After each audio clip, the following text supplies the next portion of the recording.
Meus amigos, minhas amigas, eu quero nesta oportunidade cumprimentar você com a doce e meiga paz de nosso Senhor e Salvador Jesus Cristo. Que a alegria, que a graça e que a manifestação do Deus Todo-Poderoso seja real e constante na tua vida e na vida de toda a tua família. Meditemos 2 versículos, tomamos como base que nós encontramos na carta de Tiago, carta universal de Tiago. O capítulo é o 1º e o versículo é o 21 e o 22, que fala da seguinte maneira: pelo que, rejeitando toda imundícia e acúmulo de malícia, recebei com mansidão a palavra em vós enxertada, a qual pode salvar a vossa alma. Versículo 22. E sede cumpridores da palavra, e não somente ouvintes, enganando-vos com falsos discursos. Meus amigos, esses 2 versículos estão inseridos no capítulo 1 da carta de Tiago. Esse Tiago aqui, considerado por muitos como irmão do Senhor Jesus, meu irmão do Senhor Jesus.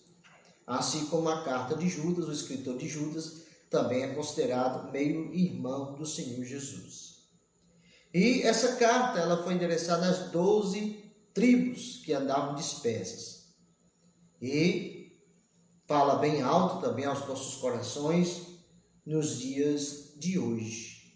Ela sempre tem, a palavra de Deus ela é viva e ela é nova a cada manhã. Ela não se renova, ela é nova a cada manhã. E o versículo 21, ele fala de uma maneira, de uma temática muito importante, muito clara, muito nítida para nós. Aonde Tiago vai dizer o seguinte: que nós devemos rejeitar toda imundícia e todo acúmulo de malícia. Quantas pessoas estão envolvidas na malícia e na sujeira, na imundícia do pecado? E isso, meu amigo, traz prejuízo exorbitante para a alma do ser humano. E Tiago, rejeitando toda imundícia e acúmulo de malícia, recebei com mansidão a palavra de Deus em vós enxertada, a qual pode salvar a vossa alma. Olha a importância de receber a palavra de Deus, de guardar a palavra de Deus no nosso coração. Nós encontramos um versículo que vem corroborar com essa passagem, em Colossenses, capítulo 3, versículo 8, carta do apóstolo Paulo à igreja de Colosso, capítulo 3, versículo 8, vai dizer o seguinte: mas agora despojai-vos também de tudo, da ira, da cólera, da malícia, da maledicência e das palavras torpes da vossa boca. Paulo, corroborando aqui com o ensino de Tiago, ele vai dizer que nós devemos despojar, se despir, jogar fora toda a ira, toda a cólera, toda a malícia, toda a maledicência e as palavras torpes da vossa boca. Quantas pessoas nos dias de hoje têm palavras que não trazem edificação, mas são palavras que trazem destruição para ele próprio, como também para a sua própria família e aqueles que estão ao seu lado. A recomendação da palavra de Deus é que nós devemos despojar também das palavras torpes da nossa boca, palavras que produzem maldição. E nós encontramos outro versículo que também vem corroborar com essa passagem, na primeira carta de Pedro, o capítulo 2, o versículo 1, que vai falar o seguinte: deixando, pois, toda malícia e todo engano e fingimentos, invejas e todas as murmurações. Pedro, na autoridade do Espírito Santo de Deus, ele é bem claro que a igreja, povo de Deus, os cristãos, aqueles que foram chamados para Deus, eles não podem ter nenhum elo com a malícia, com o engano, com o fingimento, com a inveja, nem com as murmurações. Quantas pessoas, cada dia que se passa, vivem uma vida de murmuração? Murmura de tudo. Isso não faz parte, meu amigo, da vida de um cristão autêntico, da vida de um cristão que teme ao Senhor e que confia no Senhor. Porque a confiança em Deus traz a vitória. E nessa confiança que nós temos no Senhor e na sua palavra, não há motivo para murmuração. E o versículo 22 que lemos é: e sede cumpridores da palavra, e não somente ouvintes, enganando-vos com falso discurso. Quantas pessoas apenas são ouvintes da palavra e não são cumpridores da palavra? Pessoas que ouvem o evangelho, ouvem a mensagem da palavra, mas entra no ouvido, sai no outro, como diz o ditado. Mas, meu amigo, o que vale para mim, o que vale para você, o que vale para nós, diante do Deus Todo-Poderoso, é ouvir a palavra e obedecer, cumprir. Isso é que vale a pena.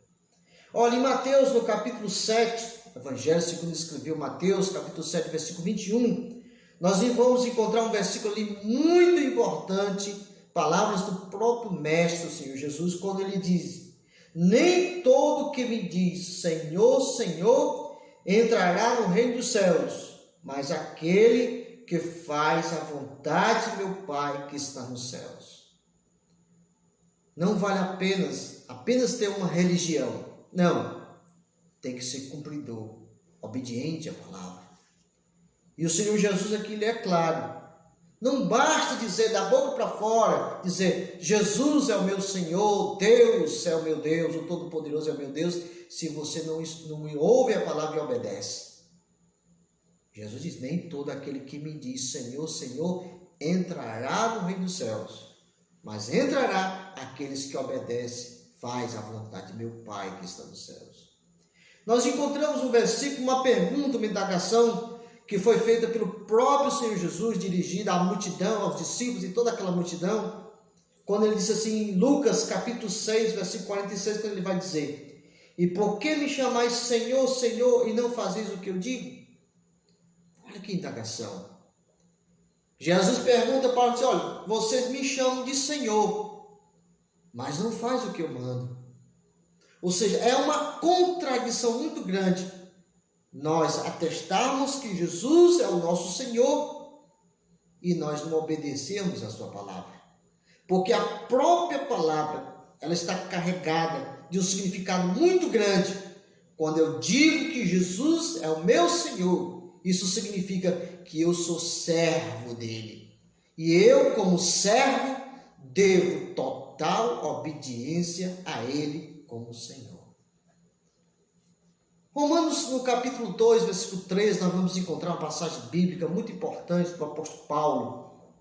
Romanos, capítulo 2, versículo 3, quando ele diz assim: porque os que ouvem a lei não são justos diante de Deus, mas os que praticam a lei hão de ser justificados.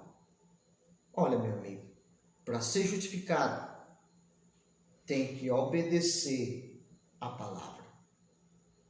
Sem obediência à palavra, fica impossível a justificação. Os que ouvem a lei não são justos diante de Deus, mas os que praticam a lei, os que praticam a palavra, esses são justos, justificados diante do Senhor.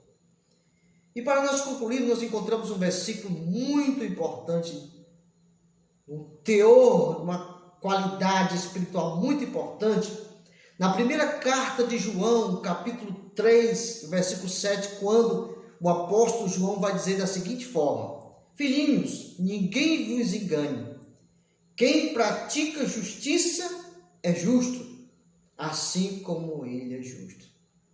Se você vê uma pessoa andando conforme a palavra, a justiça que está na palavra, ele está sendo obediente a Deus. Mas quando você vê uma pessoa que não ama a palavra, não obedece a palavra, essa pessoa não é justo diante de Deus, e por não ser justo, também não é justificado diante de Deus. Para finalizarmos, leiamos o versículo 22 mais uma vez. A palavra diz assim: e sede cumpridores da palavra, e não somente ouvintes, enganando-vos com falsos discursos. Não se deixe enganar, meu amigo, pelos falsos discursos, mas seja obediente, cumpridor da palavra. Que Deus em Cristo te abençoe, que Deus em Cristo te ajude, que você permaneça, venha para a palavra e permaneça na palavra hoje e sempre, em nome de Jesus. Amém.